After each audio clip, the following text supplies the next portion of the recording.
Selfish na kung selfish. Hindi deserve ni ate ang isang katulad mo.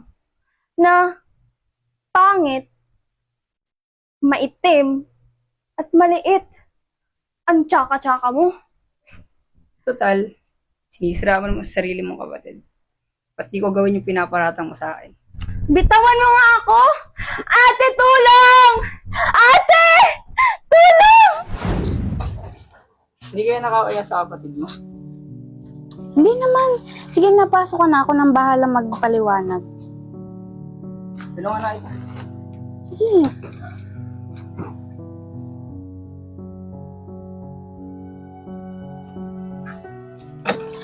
Oh, ate, ang dami mo naman yatang dalang bagahe. Ano naman yan?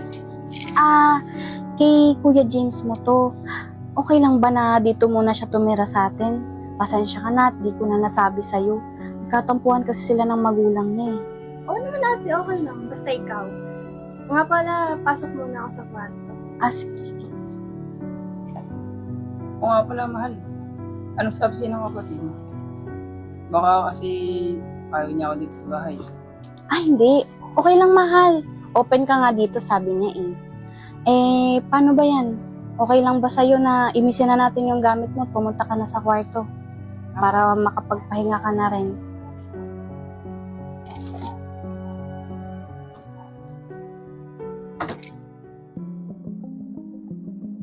Hello.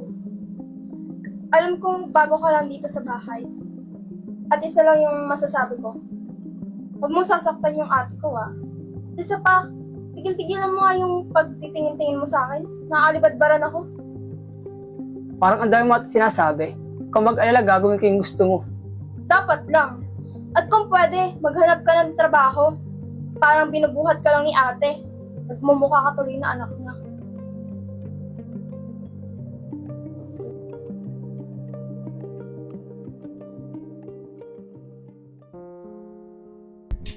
Ate, nakauwi ka na pala. Ate, may gusto akong sabihin sa'yo. Ano namang gusto mo sabihin? May nangyari ba sa kuya mo? Ate, katulad nung sinabi ko sa'yo nung bagong dating dito si kuya, na okay lang sa akin na nandito siya. Kaso ate, napapansin ko si kuya na yung pagtitig niya sa akin ng malagkit at saka, Kat, panlag ang kuya mo. Malamang ganun talaga tumingin yun. At saka isa pa, malabo-labo na rin ang mata mo. Kaya hayaan mo na. pero ate, nagiging mailap ako sa kanya. At saka, alam mo ba kung paano niya ako titigan at hawakan? Halos hinihipo na niya ako, ate. Ano? Binabastos ka ni James? Teka nga.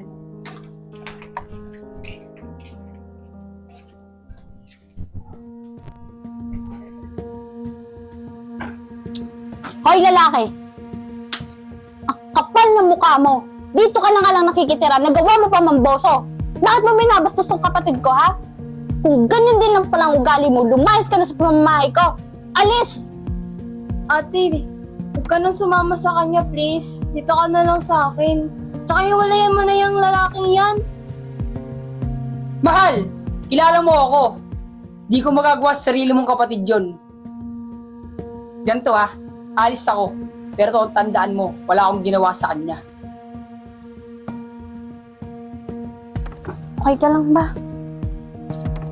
Sige, diyan ka na muna. Hihintayin ko kung makalabas yun. Hoy, babae. Buti naman at aalis na ang hampas lupa. Natutuwa ako.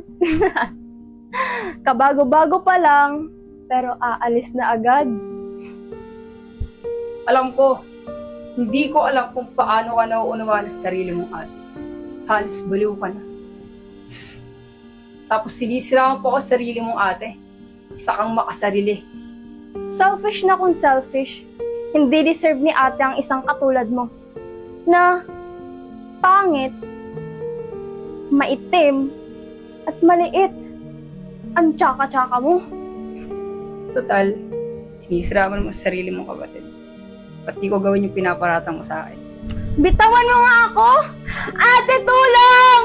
Ate! Tulong! James, ano ba? Pwede ba umalis ka na?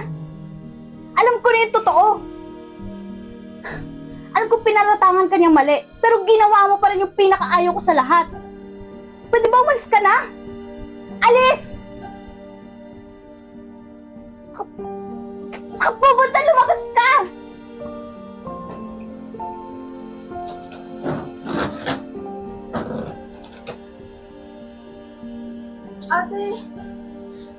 Ate, sorry.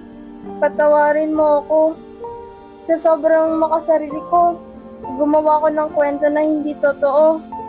Kaya ito, tinotoo niya yung sinabi ko. Sa susunod, huwag mo nang gagawin yun. Mali ang manira ng ibang tao.